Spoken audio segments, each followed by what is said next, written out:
Hello बच्चों, आइए इस वीडियो के अंदर करते हैं class 10th exercise 7.2 question number 2। Statement है find the coordinates of points of trisection. Points of trisection, trisection का मतलब है तीन बराबर हिस्सों में काट देना। Of the line segment joining 4-1 and -2-3। हमारे पास एक लाइन सेगमेंट है जिसको दो पॉइंट्स ने ज्वाइन कर रखा है। फर्स्ट पॉइंट इन कोऑर्डिनेट्स के साथ और सेकंड पॉइंट इन कोऑर्डिनेट्स के साथ है। तो चलिए हम लेते हैं हमारे पास एक लाइन सेगमेंट। लाइन सेगमेंट को मान लेते हैं हम कौन सा, ए बी लाइन सेगमेंट। ये हमारा ए और ये हमारा बी पॉइंट के साथ लाइन सेगमेंट है। तो पहले को मान लेते हैं हम ए पॉइंट के कोऑर्डिनेट्स 4-1 और दूसरे को मानेंगे हम बच्चे बी पॉइंट के कोऑर्डिनेट -2 और -3। अब हमको फाइंड करने हैं coordinates of point of trisection. इस लाइन सेगमेंट को तीन हिस्सों में काटने के लिए कितनी जगह कट होगा, दो जगह। तो 3 इक्वल पार्ट हो गया। तो दो पॉइंट ले लिया बच्चों, एक पॉइंट पी और एक पॉइंट क्यू। हम लेते हैं कि पॉइंट पी और क्यू ने इस ए बी लाइन सेगमेंट को ट्राई सेक्शन में कर दिया। ट्राई सेक्शन का मतलब है कि ये भी सेम हिस्सा रहेगा, ये भी सेम रहेगा, ये भी सेम रहेगा। हम तीनों को 1-1-1 से पार्ट से शो कर देते हैं। ठीक है, अगर ये टोटल 3 होगा लाइन सेगमेंट तो हमारे पास ट्राई सेक्शन होने के लिए 1-1-1। ठीक है, तो हमको क्या निकालना है, इन दोनों पॉइंट्स के क्या निकालने हैं, कोऑर्डिनेट। जब आपको P पॉइंट के कोऑर्डिनेट निकालने होंगे बच्चों, अगर हमको P पॉइंट के कोऑर्डिनेट निकालने हैं तो देखिए for coordinates of point P point coordinate, बड़ा ही आसान सा क्वेश्चन है लेकिन थोड़ा सा बस ध्यान देना है। पी पॉइंट कोऑर्डिनेट के लिए मैं दोबारा से एक डायग्राम बना देता हूँ। ये हमारा ए पॉइंट है, ये हमारा बी पॉइंट है। आपको ध्यान देना है ए और बी पॉइंट है। अगर ए और बी पॉइंट को देखोगे तो हमारा पी पॉइंट कहाँ पे है, यहाँ पे है।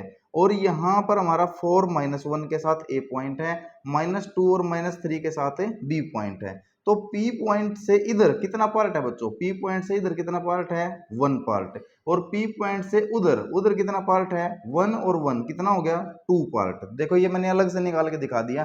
तो P पॉइंट के कोऑर्डिनेट्स को हम क्या मान लेते हैं, x और y। बस यहाँ पर हम क्या लगाएंगे, सेक्शन फॉर्मूला।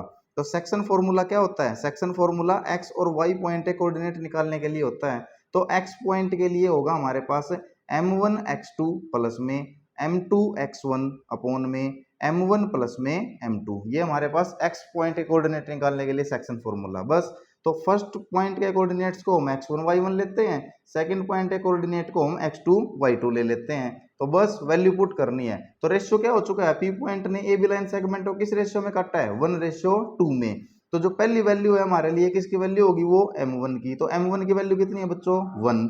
और सेकंड वैल्यू किसके लिए होगी, रेशियो की सेकंड वैल्यू होती है m2 के लिए, वो कितनी है, 2। तो वैल्यू पुट कीजिए, m1 की वैल्यू है 1 मल्टीप्लाई x2 की वैल्यू कितनी है, -2 ब्रैकेट में ले लिया, प्लस m2 की वैल्यू है बच्चों 2 मल्टीप्लाई x1 की वैल्यू है हमारे पास है 4, ये भी हमने ब्रैकेट में लिया। m1 प्लस m2, m1 की वैल्यू 1 प्लस m2 की वैल्यू 2। तो चलिए अब 1 मल्टीप्लाई -2 कितना होगा, -2 प्लस में 2 मल्टीप्लाई 4 ये कितना हो जाएगा, 8 अपॉन में 3। हम देखेंगे 8 माइनस में 2 कितना हो गया हमारे पास, 6 प्लस का 6 आएगा अपॉन में 3 और 3 2 जा 6। तो x कोऑर्डिनेट की वैल्यू हमारी कितनी आ चुकी है, 2। P पॉइंट के x कोऑर्डिनेट की वैल्यू आ गई हमारे पास है 2। अब P पॉइंट के कौन से कोऑर्डिनेट की वैल्यू निकाल लेंगे हमें, y कोऑर्डिनेट की। दोबारा फिर कौन सा लगेगा, सेक्शन फॉर्मूला, किसके लिए, y कोऑर्डिनेट के लिए। तो सेक्शन फॉर्मूला y कोऑर्डिनेट के लिए होता है m1 y2 प्लस में m2 y1 अपॉन में m1 प्लस में m2। ये हमारे पास सेक्शन फॉर्मूला हो गया किसके लिए, y कोऑर्डिनेट के लिए। तो चलिए बच्चों अब हमको केवल वैल्यू पुट करनी है। m1 की वैल्यू है हमारे पास 1, वही वैल्यू रहेगी मल्टीप्लाई y2 की वैल्यू हमारे पास -3, तो हमने ये पुट कर दी, प्लस में m2 की वैल्यू हमारे पास 2 मल्टीप्लाई y1 की वैल्यू देखिए हमारे पास क्या है, -1 और अपॉन में क्या रहेगा, अपॉन में रहेगा हमारे पास m1 प्लस m2, m1 की वैल्यू 1 प्लस में 2। बस इसको सोल्व करना है, ब्रैकेट को सोल्व कीजिए। 1 को -3 से मल्टीप्लाई करेंगे -3, 2 को -1 से मल्टीप्लाई करूंगा कितना आएगा, -2 और ब्रैकेट के बाहर क्या है, प्लस। तो प्लस माइनस होके क्या हो जाएगा, माइनस, तो -2 अपॉन में 3। तो आंसर कितना आ गया बच्चों हमारे पास, आंसर आ गया हमारे पास -5/3। ये हमारे पास y कोऑर्डिनेट की वैल्यू आ गई। कौन सी कोऑर्डिनेट की वैल्यू आ गई, y कोऑर्डिनेट। तो P पॉइंट के कोऑर्डिनेट जो हमको निकालने थे कोऑर्डिनेट्स ऑफ पॉइंट P। पहले ट्राई सेक्शन के लिए जो पॉइंट्स थे, कोऑर्डिनेट्स ऑफ पॉइंट P, तो पॉइंट P के कोऑर्डिनेट आगे x कोऑर्डिनेट तो हमारा 2 आ गया और y कोऑर्डिनेट हमारा माइनस का 5y3 आ गया। तो चलिए अब हमको किसके कोऑर्डिनेट निकालने हैं, अब हमको निकालने हैं बच्चों Q पॉइंट के कोऑर्डिनेट। तो Q पॉइंट के लिए भी हम डायग्राम बनाते हैं, तो मैं इसको दोबारा सिंपलीफाई करके बता देता हूँ। ये हमारा A पॉइंट, ये हमारा B पॉइंट। अगर मैं A पॉइंट के कोऑर्डिनेट है हमारे पास 4 माइनस का 1 और B पॉइंट के कोऑर्डिनेट आपको पता है बच्चों माइनस का 2 माइनस का 3। Q पॉइंट कहाँ है, यहाँ है, बस वैल्यू चेंज होगी तो किसकी चेंज होनी है, M1 और M2 की। अब देखिए Q पॉइंट से इधर कितने पार्ट बचते हैं, 2 पार्ट, तो इधर का रेशियो बन गया अब 2 और Q पॉइंट से उधर बचते हैं कितने पार्ट, केवल 1 पार्ट, तो इसका रेशियो बन गया है 1। तो वैल्यू हमारी जो चेंज हो रही है ना बच्चों, तो वो M1 की वैल्यू तो अब इधर के लिए M1 की वैल्यू तो होगी 2 और M2 की वैल्यू कितनी हो चुकी है 1।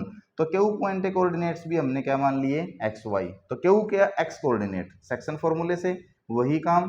तो सेक्शन फॉर्मूला किसके लिए लगाएंगे बच्चों, हम सेक्शन फॉर्मूला लगाएंगे x कोऑर्डिनेट के लिए। क्या होता है, M1 x2 प्लस में M2 x1 अपोन में M1 प्लस में M2। तो M1 की वैल्यू कितनी है, M1 की वैल्यू जो पहला रेशियो है M1 की वैल्यू होगी 2 मल्टीप्लाई x2 की वैल्यू, ये हमारा जो फर्स्ट पॉइंट होता है वो x1 y1, second point x2 y2। तो x2 की वैल्यू हमारे पास है माइनस का 2 प्लस में, अब M2 की वैल्यू है 1 मल्टीप्लाई x1 की वैल्यू कितनी है 4, तो x1 की वैल्यू 4 आ गई अपॉन M1 प्लस M2 यानी कि 2 प्लस में 1। M1 की वैल्यू 2 है और M2 की वैल्यू 1 है। तो यहाँ पर देखेंगे 2 मल्टीप्लाई -2, तो ये आ गया माइनस का 4 और ये हो गया हमारे पास 1 मल्टीप्लाई 4, तो ये कितना हो जाएगा 4 और बार क्या है प्लस, तो प्लस का 4 अपॉन में 3, तो ये बन गया 4 से कैंसिल हो गया बच्चों 4, तो ये कितना होगा हमारे पास 0 बाय में 3, यानी कि x कोऑर्डिनेट की वैल्यू 0 बाय 3 करोगे तो आप कितना आ गया 0। ये हमारे पास आ गई x कोऑर्डिनेट की वैल्यू कौन से पॉइंट के, Q पॉइंट के लिए। अब हम सेक्शन फॉर्मूला लगाएंगे बच्चों y कोऑर्डिनेट की वैल्यू निकालने के लिए। तो section formula for y coordinate ये भी आपको पता है, बस अब वैल्यू y की रखेंगे m1 y2 प्लस में m2 y1 अपोन में m1 प्लस में m2। ये हमारे पास सेक्शन फॉर्मूला लग गया किसके लिए, ये हमारा सेक्शन फॉर्मूला लग गया है बच्चों, हमारा लगा है ये y कोऑर्डिनेट निकालने के लिए। तो चलिए m1 की वैल्यू पुट कीजिए, m1 की वैल्यू कितनी है यहाँ पे 2, तो 2 मल्टीप्लाई y2 की वैल्यू, y2 ये रहा -3 ब्रैकेट में लिया प्लस में, अब m2 की वैल्यू है 1 मल्टीप्लाई y1 की वैल्यू कितनी है माइनस का 1 अपॉन m1 प्लस m2 तो 2 प्लस में 1 is equal to bracket solve कीजिए 2 मल्टीप्लाई -3 ये होगा माइनस का 6, 1 मल्टीप्लाई -1 तो 1 को -1 से मल्टीप्लाई करूंगा तो कितना आएगा माइनस का 1 और -1 बाहर क्या है प्लस, तो माइनस प्लस क्या हो जाएगा माइनस, तो माइनस का 1 अपॉन में 3, ये आ गया माइनस का 6 और माइनस का 1 माइनस का 7 बाय 3। तो ये कौन सा कोऑर्डिनेट है बच्चों y, तो y कोऑर्डिनेट की वैल्यू आ गई हमारे पास माइनस का 7 बाय में 3। तो हमको किसके बताने हैं, हमको बताने हैं अभी पॉइंट, हमको बताने हैं बच्चों पॉइंट बताने हैं, coordinates of A point Q, coordinates of point Q।